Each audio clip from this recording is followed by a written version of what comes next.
Hey guys, it's been a while. Welcome back to the Stardew Valley series. As to what I was doing, don't worry about it. It's nothing important. It's fine. Anyway, on with the video. Hope you enjoy it. Subscribe and leave a like, all that jazz. Yeah, let's go. Okay. On day 22, I got a notification that my hoe was ready to be collected from the blacksmiths.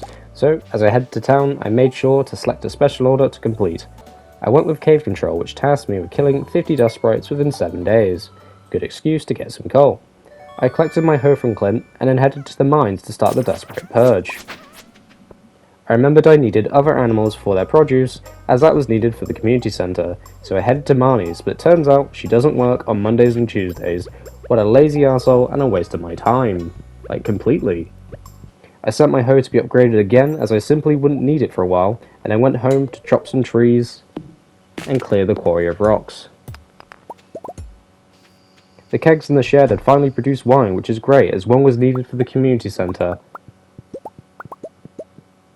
I decided to go to the saloon to give gifts to everyone, but upon entering, Clint decided to be socially inept, and God kill me now. Anyway, I gave the villagers their gifts, and then headed to bed.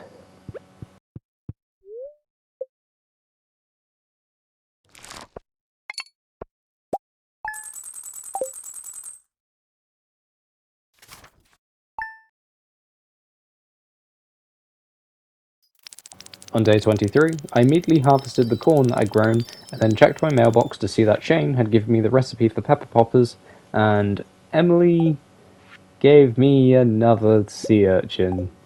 Thanks, I guess.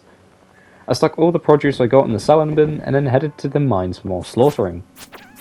I did get another coffee bean, which will be great once I have the greenhouse unlocked. After mining for the entire day, I headed to bed.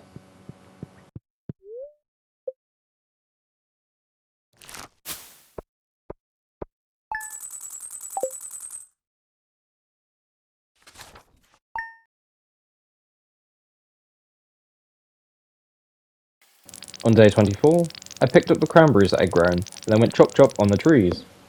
I then headed to Marnie's to buy a couple new ducks, who I named Crackers and Mr. Duck, who turned out to be a she. Whoops. I collected my hoe from Clint, and then processed a whole lot of geodes.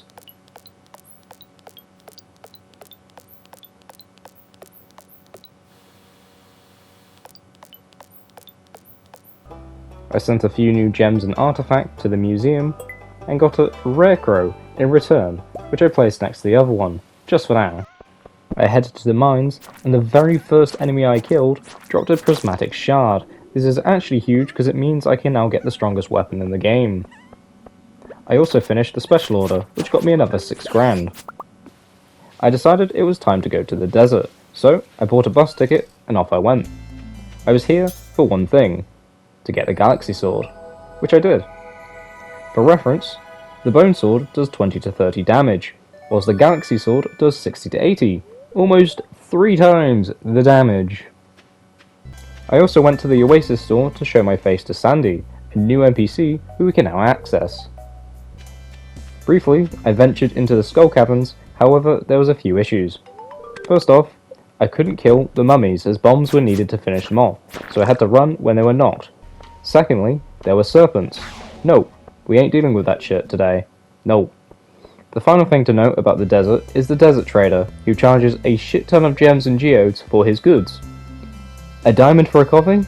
I don't know about that one, chief. I headed home and then decided to finally get rid of the tree tap farm by my house. As I didn't have enough energy to finish clearing it entirely, I headed to the saloon to give more gifts, but Gus was in a bit of a financial problem. His mate Pam, the biggest drunk of Pelican Town, wasn't paying her tab, so we convinced her to pay it with threats of violence and blackmail. And then I did the old have a dirty rock I found, before donating jelly, the walleye, and wine to the community centre. I headed to bed and got level 8 foraging.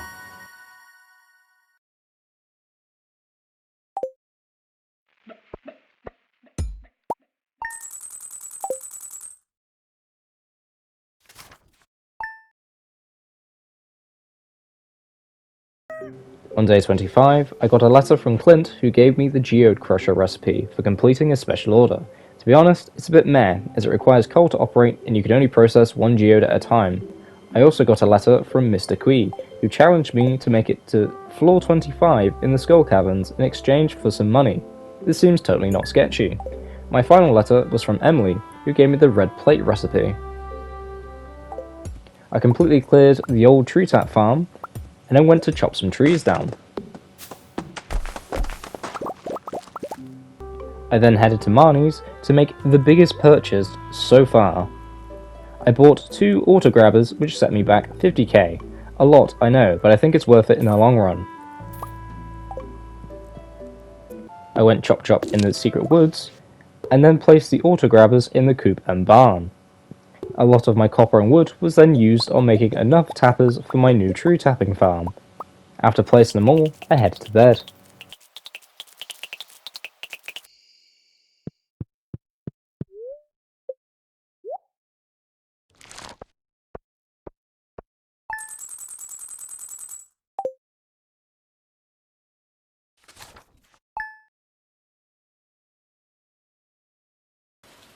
On day 26, I got a letter from Lewis letting me know that Spirit's Eve was taking place tomorrow, and I should head to town at 10 PM. I harvested the aubergines that I'd grown, and then chucked some of them into the kegs. I went to the secret woods for more hardwood, and I went to Robin's to finally move that silo that was really annoying me because it was out of place by a few blocks. Like, goddamn. I also commissioned Robin to build me a stable with all the hardwood that I was collecting from the secret woods. I can finally get a Hans. Let's go. I was in a money spending mood today, so I also got Clint to upgrade my pickaxe. I was also in the mood to stand in the rain whilst fishing, so that's exactly what I did. And I also got an eel and the red snapper, which were 2 fish needed for the community centre. I completed 2 bundles with them, however, didn't really get anything good in return. It was a bit stinky in my opinion, not particularly great rewards. But hey, two bundles completed at least. That's something. That's pretty cool, I guess. Yeah. I did a little bit of tree chopping before heading to bed.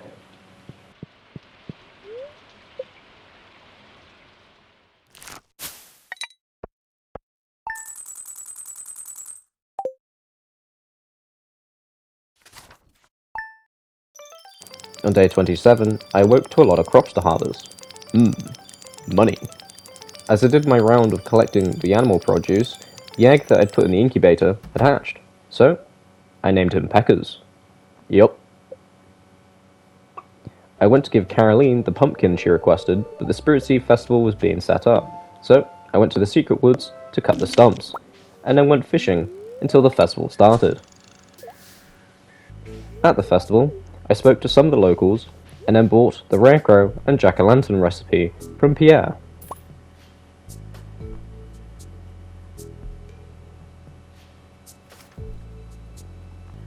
I completed the maze to get the golden pumpkin, and then headed home to place the rarecrow next to his brethren, and then went to bed.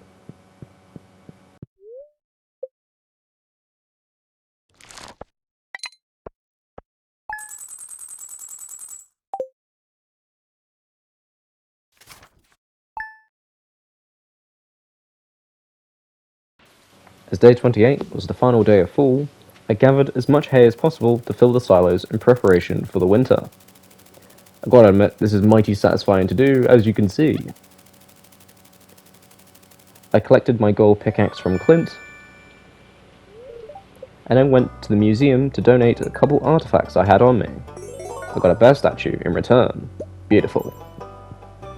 I went to visit Caroline to give her the pumpkin, but an event played out where Pierre was trying to sell veggies at a ridiculous price. Shame on you, Pierre. You are useless. With that out the way, I finally gave Caroline a pumpkin, and she randomly told me that I should give Abigail clay as she is allergic to it. You totally deserve Mother of the Year. I went mining for gold as I was running a little low, and found another diamond.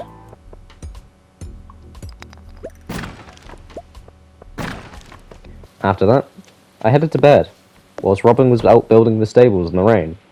Overnight, I got level 8 combat, which gives me access to quite possibly the least profitable aspect of Stardew Valley, slime ranching. It is literally useless. Hope you enjoyed the video. If you did, feel free to leave a like, subscribe, and share with your friends, as it really helps the channel out a lot. Anyways, I'll see you next time. Bye!